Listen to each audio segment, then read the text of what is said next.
जन्म जन्म की इस अनोखी कहानी का यह तीसरा पार्ट है। पिछले दोनों पार्ट के लिंक डिस्क्रिप्शन और कमेंट सेक्शन में मौजूद हैं। तो चलिए तीसरे पार्ट की तरफ बढ़ते हैं। बिस्मिल्लाहिर्रहमानिर्रहीम। रोयल टाल के मुअज़्ज़ज़ नाज़रीन, तीसरा पार्ट पेश खिदमत है। सदियों पहले हिंदुस्तान की इस पुरअसरार ज़मीन पर एक बरहमन राजा प्रताप भूषण की हुकूमत थी। राजा प्रताप को निचली जात के हिंदुओं से सख्त नफरत थी। इसके दौरे हुकूमत में अछूतों और दीगर निचली जात के हिंदुओं को ब्राह्मणों के मंदिर में जाने की इजाज़त ना थी। राजकुमार आकाश इसकी अकलौती औलाद था। राजा की तो जैसे इसमें जान थी। इसकी रानी भी दिन रात किसी भी पल आकाश को अपनी निगाहों से दूर न जाने देती। पर राजकुमार आकाश को शिकार और सैर व सियाहत का जुनून की हद तक शौक था। वो अक्सर अपने दोस्त विक्रम और सिपाहियों के साथ शिकार के लिए निकल खड़ा होता। इस रोज़ भी वो शिकार के लिए दूर दराज के एक जंगल की तरफ जा रहे थे कि एक बस्ती के करीब से गुजरते हुए एक तरफ से सामने से चंद लड़कियां आती दिखाई दी। उन्होंने मिट्टी के घड़े उठा रखे थे। वो कुएं से पानी भरकर अपनी बस्ती में जा रही थी। विक्रम और राजकुमार आकाश अपने सिपाहियों से काफ़ी आगे निकल आए थे। इन लड़कियों में से एक दरमियाने कदो कामत की लड़की को देखकर राजकुमार आकाश मबहूत रह गया। वो थी भी इस कदर हसीन जैसे कोई अप्सरा या परिस्तान की परी हो। इसका सांचे में ढला जिस्म, गोल गोल चेहरा और बलोरी आंखें। राजकुमार अपना दिल हार बैठा। लड़कियां इनके करीब से गुजरकर जा रही थी। आकाश और विक्रम ने अपने घोड़े रोक लिए थे। राजकुमार आकाश घोड़े से उतरा। इसने तीर कमान में लगाया और निशाना लेकर तीर को छोड़ दिया, जो सीधा इस हसीन लड़की के घड़े में लगा और पानी से भरा घड़ा तोड़कर गिर गया। हाय राम, ये तुमने क्या किया? अब मैं माता जी को क्या जवाब दूंगी? लड़की ने मुड़कर कहा। अब वो अकेली इसके सामने खड़ी थी। इसकी सखियां आगे निकल चुकी थी। अप्सरा, तुम्हारा तो घड़ा टूटा है जो मिट्टी का था। हम तुम्हें ऐसे ही सोने का बना हुआ घड़ा बनवा देंगे, पर हमारे दिल का क्या होगा जो तुम्हें देखते ही हमारे इख्तियार में ना रहा? आकाश खोए खोए से लहजे में बोला। तो लड़की हैरत से इसे देखने लगी। नाम क्या है तुम्हारा और कहाँ रहती हो? मेरा नाम नंदिनी है। अछूतों की बस्ती में रहती हूँ। मेरे पिता का नाम अशोक है। पर आप कौन है? इसने शर्मीले अंदाज में कहा। यह महाराज राजा प्रताप के बेटे राजकुमार आकाश हैं। विक्रम ने आगे बढ़कर आकाश का तारुफ करवाया। राम राम, अगर राजा को खबर हो गई कि एक अछूत लड़की ने राजकुमार से बात की है तो इनकी सेना के सिपाही हम सबको जान से मार देंगे। पिताजी कहते हैं राजा अछूतों से सख्त नफरत करते हैं। नंदिनी सहम गई। नंदिनी, हम सबको भगवान ने इस संसार में भेजा है। मैं जात पात को नहीं मानता और सच्चे दिल से तुम्हें चाहने लगा हूँ। इसने आगे बढ़कर इसकी मरमरी कलाई थाम ली और चाहत भरी नज़रों से इसे देखने लगा। अच्छा, अब मैं चलती हूँ, माता जी परेशान होंगी, नंदिनी धड़कते दिल से बोली। इसे भी राजकुमार अच्छा लगा था। सुनो, कल मैं इसी जगह तुम्हारा इंतज़ार करूँगा। अकेली आना, आओगी ना? आकाश ने आहिस्तगी से कहा और नंदिनी असबात में सर हिलाकर बस्ती की तरफ चल दी। राजकुमार को ऐसा लग रहा था कि वो जैसे जाते जाते इसका दिल भी ले गई हो। वैसे इस वक्त तक देखता रहा जब तक वो इसकी निगाहों से ओझल न हो गई। अब चलिए राजकुमार, कब तक इस राह को देखते रहेंगे? जाने वाली जा चुकी है। विक्रम हंसा। आकाश महल लौट आया, मगर इसका दिल वहीं अछूतों की बस्ती में रह गया। वो रात भर बिस्तर पर करवटें बदलता रहा। सुबह महल से निकला सिपाहियों और विक्रम के साथ, लेकिन आधे रास्ते में इनसे अलग होकर अकेला अछूतों की इस बस्ती के करीब पहुंच गया। नंदिनी पहले ही वहां बेकरारी से टहल रही थी। वो घोड़े से उतरा और नंदिनी को अपनी बाहों में जकड़ लिया। राजकुमार, आप मुझसे दूर रहा करें, मैं अछूत हूँ। वो कसमसाई।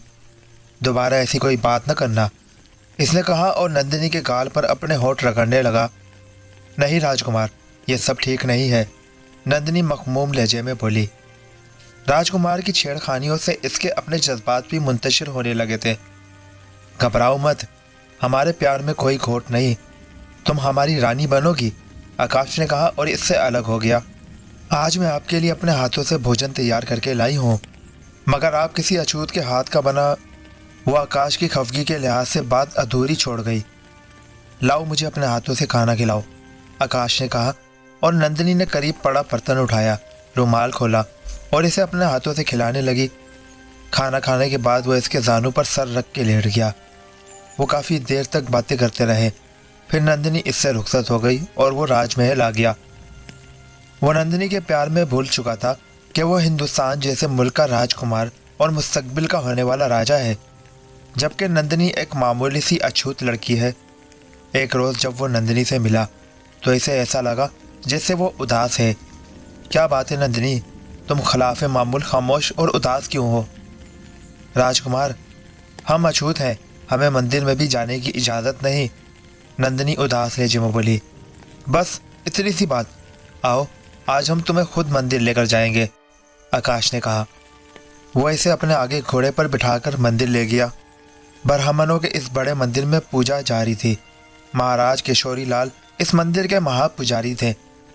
एक अछूत लड़की को मंदिर में देखकर इनका चेहरा गुस्से से लाल भभूका हो गया। अगर राजकुमार आकाश की जगह कोई आम आदमी होता तो नंदिनी समेत इसे इसी जगह जान से मार दिया जाता, मगर मामला देश के राजकुमार का था। आकाश को राजा ने अपने दरबार में तलब किया। आकाश दरबार में पहुंचा। किशोरी लाल वज़ीर आज़म के करीब बैठा था। किशोरी लाल का एक मकाम था। राजा, वज़ीर आज़म और दरबार के दिगर अरकान के अलावा सेनापति से लेकर फौज के सिपाही तक इसका एहतराम करते थे। राजकुमार आकाश, महाराज ने तुम्हारी शिकायत की है। इनका कहना है कि तुम एक अछूत लड़की को लेकर मंदिर गए और धर्म का अपमान किया। राजा प्रताप ने गुंजदार आवाज़ में फर्दे जुर्म सुनाई। पिताजी, इस सारे संसार को भगवान ने बनाया है। सारे मनुष्य भी इसी ने पैदा किए हैं। मैं ज़ात बात को नहीं मानता। मैं वचन देता हूँ कि देश का राजा बनने के बाद ये फ़र्क मिटा दूंगा। नंदिनी मेरा इश्क है, मैं इसके बगैर नहीं रह सकता, राजकुमार आकाश ने कहा और दरबार में सकूत छा गया। किशोरी लाल का चेहरा गुस्से से सुर्ख हो चुका था, लेकिन वो खामोश रहा। राजकुमार, आज के बाद ना ही तुम इस अछूत लड़की से मिलोगे और ना ही अछूतों की बस्ती में जाओगे, महाराज प्रताप ने हुक्म सुना दिया। आकाश पर कड़ी नज़र रखी जा रही थी। इसके महल से बाहर जाने पर पाबंदी लगा दी गई थी। वो कहीं रोज से नंदिनी से नहीं मिला था। इसका चेहरा मुरझा गया और इसने खाना पीना छोड़ दिया। चंद ही हफ्तों में वो सूंघ कर कांटा हो गया। फिर एक रोज़ इसे बहुत ही तेज़ बुखार चढ़ा और वो अपने होश खो बैठा। देश के माहिर वैद्यों ने इसके इलाज में कोई कसर न छोड़ी। थक हार कर एक बड़े वैद्य ने राजा प्रताप से कहा, महाराज, राजकुमार को कोई रोग है। वो बेहोशी में भी नंदिनी नंदिनी पुकारते रहते हैं। अगर आप इनकी ज़िंदगी चाहते हैं तो इनकी तमन्ना पूरी करनी पड़ेगी। राजा तड़प उठा। राजकुमार आकाश में इसकी जान थी। रानी भी राजा के आगे हाथ जोड़कर खड़ी हो गई। राजा का दिल नरम पड़ चुका था। इसने नंदिनी और आकाश की शादी का ऐलान कर दिया। देश भर में यह खबर जंगल की आग की तरह फैल गई। एक नई तारीख रकम होने जा रही थी। एक अछूत लड़की देश के मुस्तकबिल के राजा की जिंदगी में शामिल होने वाली थी। महाराज किशोरी लाल राजा के सामने बेबस था। अछूतों की बस्ती में खुशी की लहर दौड़ गई। इस वक्त वो नंदिनी के साथ जंगल में मौजूद था। वो दोनों एक दूसरे के हाथों में हाथ डाले टहल रहे थे कि अचानक एक खंजर सनसनाता हुआ आया और नंदिनी के सीने में प्योस हो गया। वो चीखती हुई गिरी। नंदिनी, आकाश चीखा और इसके करीब बैठकर इसका सर अपनी गोद में रख लिया। राजकुमार, मेरा इंतज़ार करना, हम अगले जन्म में ज़रूर मिलेंगे, नंदिनी ने कहा और इसकी गर्दन ढलक गई। इसी वक्त एक दरख्त की आड़ से किशोरी लाल निकला। किशोरी लाल, महाराज आप? राजकुमार आकाश के लहजे में दुख और बेयकीनी थी। वो लहरा कर गिरा और बेहोश हो गया। मुख्तलिफ दरख्तों की आड़ से निफ दर्जन के करीब पुजारी निकल आए। इनमें से कुछ के हाथ में तलवारें और बाज के हाथों में भाले थे। राजकुमार को बाहिफाजत राजमहल में छोड़ाओ, किशोरी लाल ने हुक्म दिया और राजकुमार को महल में पहुंचा दिया। आकाश के होश में आते ही उसकी दीवानियों जैसी हालत हो चुकी थी। सूरत हाल का पता चलते ही राजा प्रताप ने किशोरी लाल को गिरफ्तार करने का हुक्म दिया, लेकिन किशोरी लाल का कोई अता पता नहीं था। वो देश से गायब हो चुका था। फिर आकाश ने जिंदगी भर शादी नहीं की। नंदिनी की शानदार किस्म की समाधि बनवाई। राजा प्रताप के देहांत के बाद आकाश राजा बना। वो अपने ख़ानदान का आखिरी राजा साबित हुआ क्योंकि इसने ज़िंदगी भर शादी नहीं की। कहीं सदियां गुजर गई, वक्त रुकता नहीं, चलता ही रहता है। सदी बाद इस देश पर राजा भगवान दास की हुकूमत थी। इसके दो बेटे थे, बड़ा बेटा विनोद और छोटा बेटा राहुल। विनोद बड़ा बेटा होने के नाते वली अहद था। इसे हुकूमती अमूर से भी दिलचस्पी थी, जबकि राजकुमार राहुल सैलानी फितरत इंसान था। वो अक्सर अपने दोस्त आकाश के साथ सैरो सियाहत की गर्ज से निकल खड़ा होता। इसे किस्से कहानियाँ सुनने का जुनून की हद तक शौक था। अक्षय इसका दोस्त होने के साथ साथ एक अच्छा दास्तान गो भी था। वो दोनों अक्सर दूर दराज के इलाके में घूमने निकल जाते, जहाँ राजकुमार राहुल सुकून से इससे नत नई कहानियाँ सुनता और वो फिर शाम को देर से महल पहुँच जाते। इस रोज़ राहुल और अक्षय दूर दराज के एक पुरफजा माहौल पर गए। एक दरख्त से घोड़े बांधकर बैठ गए। इस दौरान अक्षय ने एक नई दास्तान शुरू कर दी कि अचानक राहुल की नज़र एक समाधि पर पड़ी। कुछ फासले पर वाक़िया वो सदियों पुरानी समाधि अजीब सी लग रही थी। अक्षय, आओ ज़रा ये समाधि को तो देख लें। इस वीराने में समाधि हैरत अंगेज है, राहुल ने कहा, और इसके कदम बेइख्तियार समाधि की तरफ उठने लगे। अक्षय ने भी इसकी तकलीद की। वीराने के सबब समाधि पर एक अजीब पुरस्कार सकूत छाया हुआ था कि अचानक चूड़ियों के खनकने की आवाज़ ने इन्हें चौंका दिया। राजकुमार राहुल चौंक गया। ये कैसी आवाज़ है? लगता है हमारे अलावा भी कोई दूसरा यहाँ मौजूद है, राहुल ने कहा। फिर नस्वानी हंसी की आवाज़ सुनाई दी। हंसी इस कदर खूबसूरत थी कि राहुल इसके शहर में खो गया। कौन है यहाँ? इसने पुकार कर पूछा। जवाब में इसकी आवाज़ की बाज़गुज़र सुनाई दी। माहौल पर फिर सकूत छा चुका था। चंद लम्हों बाद किसी के कदमों की चाप सुनकर वो मुड़े और हैरान रह गए। इनसे कुछ फासले पर एक हसीन और जमील लड़की मौजूद थी। राजकुमार राहुल बेखुदी के आलम में इस लड़की को देख रहा था। कोई लड़की इस कदर भी खूबसूरत हो सकती है, कभी इसने सोचा भी नहीं था। तुम कौन हो? राहुल ने पूछा। क्या तुमने मुझे पहचाना नहीं? लड़की के लहजे में दुख, हैरत और बेयकीनी के मिले जुले जज्बात थे। मुझे वाकई इस बात का अफसोस है कि मैं इससे पहले तुमसे क्यों नहीं मिला, राजकुमार राहुल ने बेसाख्ता कहा। राजकुमार आकाश, मैं तुम्हारी नंदिनी हूँ, लड़की बोली। राजकुमार, तो तुमने ठीक कहा, मगर मेरा नाम आकाश नहीं राहुल है। मैं जानती हूँ, इस जन्म में मेरा नाम भी काजल है, मगर पिछले जन्म में तुम आकाश थे और मैं नंदिनी थी। वो हैरत से पूछने लगा, पिछला जन्म? कैसा पिछला जन्म? मैं तो कुछ नहीं जानता। अक्षय इन दोनों की गुफ्तगू के दौरान खामोश खड़ा इनकी बातें सुन रहा था। इधर मेरी आंखों में देखो, काजल ने कहा तो राहुल इसकी आंखों में देखने लगा। काजल की सेहरज़दा आंखों में इसे पिछले जन्म के मनाजिर दिखाई देने लगे। काजल कहानी सुनाई जा रही थी। मुझे याद आ गया, सब कुछ याद आ गया। वो हमारा दुश्मन केशोरी लाल कहाँ है? राहुल ने पूछा। वह इस जन्म में घनश्याम के नाम से मौजूद है। वो ब्राह्मणों के मंदिर का महापुजारी है और मैं इस जन्म में भी अछूत ही हूँ, काजल ने कहा। इधर अक्षय हैरत से इन दोनों में होने वाली गुफ्तगू सुन रहा था। तुम रहती कहाँ हो? राहुल ने पूछा। इस समाधि से कुछ फासले पर अछूतों की बस्ती है, मैं वहीं रहती हूँ। याद करो, नंदिनी की याद में यह समाधि भी तुमने ही तो बनवाई थी, परंतु इस जन्म में केशोरी लाल नाकाम रहेगा। काजल का लहजा पुर यकीन था। इन दोनों में काफ़ी देर तक बातें होती रहीं। समय बीत रहा है, अब मैं चलूँगी, काजल ने कहा। फिर कब मिलोगी? राजकुमार राहुल ने पूछा। कल मैं इसी समाधि में तुम्हारा इंतज़ार करूँगी, काजल ने कहा और वहाँ से चल दी। वो क्या चली गई? राजकुमार राहुल का चैन, सुख, सब कुछ अपने साथ ले गई। यह सब क्या था राजकुमार? अक्षय ने हैरत से पूछा। अक्षय, तुम एक दास्तान गो हो, मनगढ़ंत कहानियाँ गढ़ लेते हो जो सुनने को तो दिलचस्प होती हैं, पर इनमें सच्चाई नहीं होती।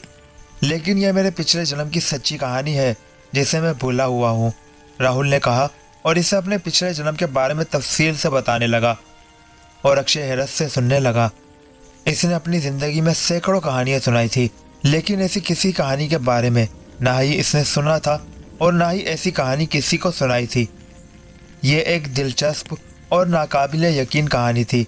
वह हिंदू होने की हैसियत से अवागून के अकीदे पर यकीन रखता था, लेकिन दोबारा जन्म लेने वाले किरदारों से मुलाकात का इसका पहला मौका था। चलो अक्षय, अब देर हो रही है, राजकुमार राहुल ने कहा और वहाँ से चल पड़े। इसकी काजल के साथ मुलाकातें जारी थी। वो अक्सर राहुल से इसी समाधि के करीब ही मिलती। इन्हीं दिनों राजा का देहांत हो गया। राजकुमार वनोद देश का राजा बना। राजनीति में ऐसी कशिश होती है कि हाथ में आते ही इंसान की नज़रें बदल जाती हैं। तारीख गवाह है कि तख्तो ताज के लिए कई मौके पर भाइयों ने भाइयों का खून किया है। इसकी नज़रों में भी भाई का वजूद खटकने लगा। वह सोचने लगा, ये ना हो किसी समय राहुल तख्तो ताज के लिए इसके खिलाफ मसाइल पैदा कर दे। घनश्याम से राजा बहुत अकीदत रखता था। महागुरु घनश्याम का अक्सर इसके दरबार में आना जाना लगा रहता था। इसे राधा के दरबार में नुमाया हैसियत हासिल थी। वो अक्सर राहुल को अजीब नज़रों से देखता था। एक रोज़ राजा ने इस बारे में इससे इस्तफसार किया। इस देश और धर्म को राजकुमार राहुल से खतरा है। घनश्याम ने इसे अपनी सुर्ख आंखों से देखते हुए कहा, क्या खतरा महाराज? राजा ने हैरत से पूछा। समय आने दो, फिर बताऊंगा। घनश्याम का लहजा मानी खेस था। इधर काजल और राहुल की मुलाकातें जारी थी। इसने एक रोज़ काजल से कहा, महाराज घनश्याम का राजा के दरबार में असर शौक बढ़ चुका है। वो जब भी मुझे देखते हैं अजीब नज़रों से देखते हैं। इससे पहले कि वो तुम्हारे बारे में जान जाए, हमें एक हो जाना चाहिए। राजा को पता चल गया तो वो हमें कभी भी एक नहीं होने देंगे और राजा के जरिए घनश्याम भी हमारे बारे में जान जाएगा। यहाँ के एक मंदिर का पुजारी मेरा एहसानमंद है। कल मैं बस्ती में इसे लेकर आऊँगा। तुम्हारी बस्ती में हम अग्नि के गिर्द फेरे लेंगे। राहुल ने कहा तो काजल के चेहरे पर कोसो कज़ा के रंग बिखर गए। दूसरे रोज़ वो एक अधेड़ उम्र पुजारी के साथ अछूतों की बस्ती में पहुंच गया। काजल के माता पिता ने इसे हाथों हाथ लिया। बस्ती में चरागा किया गया। काजल को दुल्हन बनाया गया। बल आखिर वो वक्त आ गया जब काजल का पल्लू इसके पल्लू से बांधा गया। अब इन्हें अग्नि के गिर्द 7 फेरे लेने थे। अग्नि के गिर्द 7 फेरे लेते ही वो इस जन्म में घनश्याम से जीत जाते। घनश्याम राजा के दरबार में मौजूद था कि अचानक मुस्तरिब होकर अपनी जगह से उठ खड़ा हुआ। क्या हुआ महाराज? राजा ने पूछा।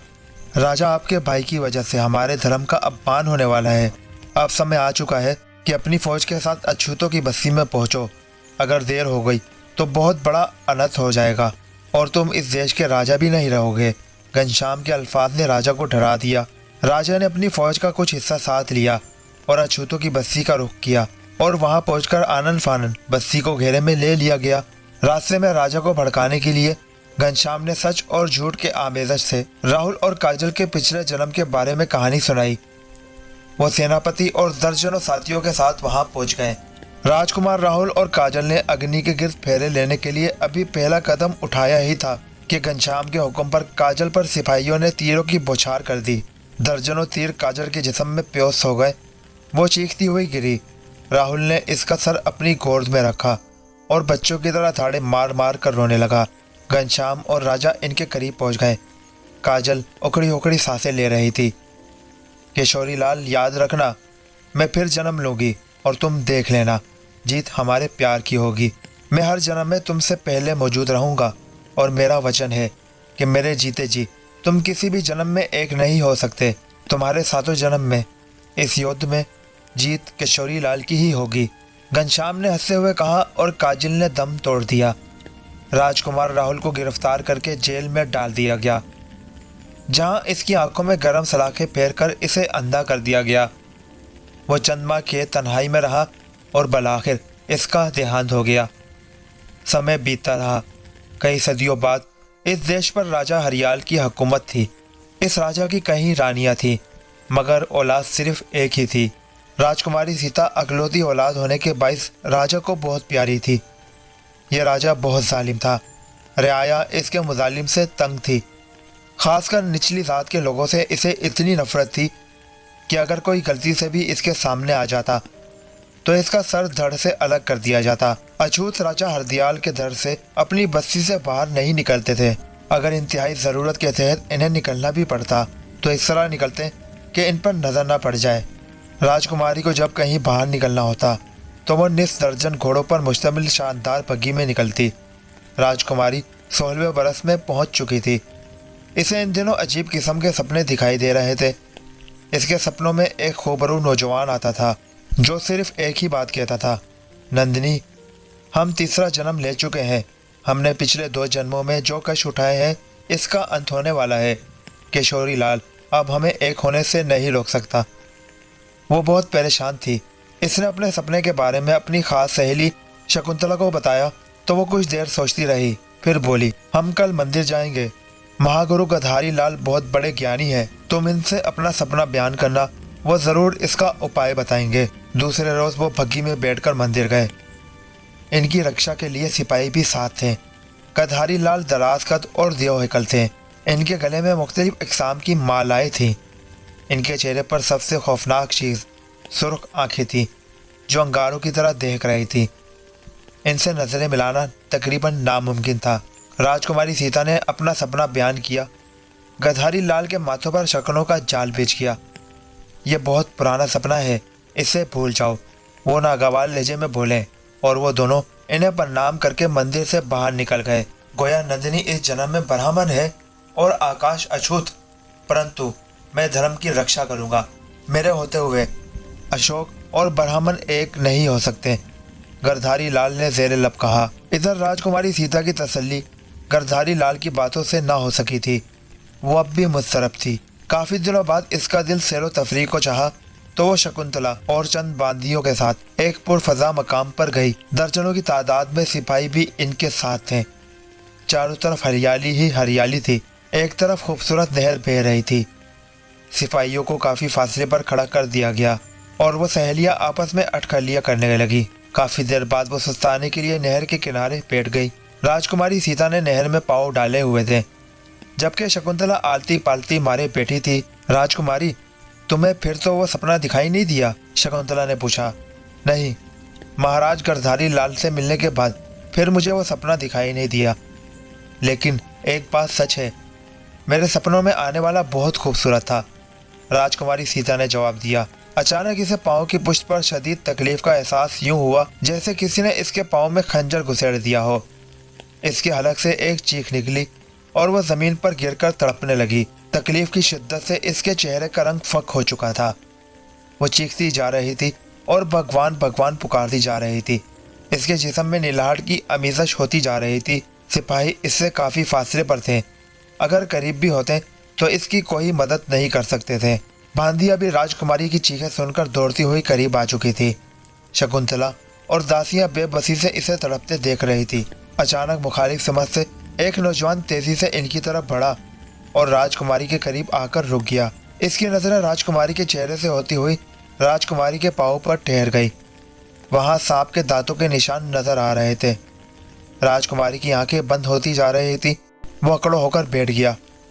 अपनी पंडली से बंधा खंजर निकाला।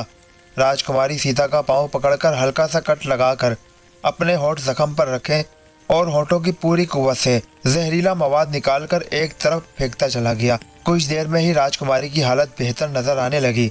इसने तड़पना मौकूफ कर दिया और आंखें खोल दी। इसकी जान बचाने वाला और कोई नहीं, वही सुंदर नौजवान था जो अक्सर इसके सपनों में आता था। वो हैरत से इसे देखने लगी। नौजवान मुस्कुराता हुआ उठा, नहर के पानी से कुल्ली की और मुंह हाथ धोकर इसके करीब आ गया। तुम कौन हो? मैंने अक्सर तुम्हें सपनों में देखा है। वो उठ बैठी थी। बांदिया इसके इशारे पर कुछ फासले पर जाकर मुअद्दब होकर खड़ी हो गई, जबकि शकुंतला इन दोनों के करीब ही मौजूद थी। नंदिनी, मैं आकाश हूँ और इस जन्म में मेरा नाम सुनील है, जवाब में नौजवान ने कहा। मैं नंदिनी नहीं, राजकुमारी सीता हूँ। मैं जानता हूँ पिछले 2 जन्मों में मैं राजकुमार और तुम अछूत, लेकिन अब इस जन्म में तुम राजकुमारी हो और मैं अछूत हूँ। पिछले जन्मों में तुमने मुझे सब कुछ याद करवाया था, पर इस जन्म में मैं तुम्हें सब कुछ याद करवाऊंगा। इधर मेरी आंखों में देखो, पिछले जन्म में तुमने भी मुझे इसी तरह याद करवाया था, सुनील ने कहा और राजकुमारी ने इससे आंखें मिलाई और वो बोलता चला गया और राजकुमारी सुनती रही। कहानी के इख्तिताम तक इसे अपने पिछले दोनों जन्म याद आ चुके थे। इस जन्म में हमारा दुश्मन किशोरी लाल कहाँ है? राजकुमारी सीता ने पूछा।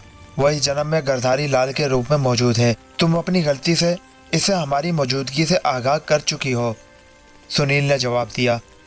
सिपाही इनसे कुछ फासले पर आ चुके थे, मगर राजकुमारी से कुछ पूछने या इसके मामले में मुदाखलत की किसी में हिम्मत ना थी।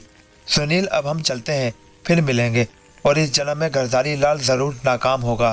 वो अपनी बांदियों, शकुंतला और सिपाहियों के साथ राजमहल लौट गई। ये था इस कहानी का तीसरा पार्ट। आगे क्या हुआ ये सब जानने के लिए चैनल को सब्सक्राइब कीजिए और चौथे पार्ट का इंतज़ार कीजिए, जो कि इंशाल्लाह कल अपलोड कर दिया जाएगा। जिंदा आत्मा के चौथे पार्ट के साथ मुलाकात होगी। अल्लाह हाफिज़। पाकिस्तान जिंदाबाद।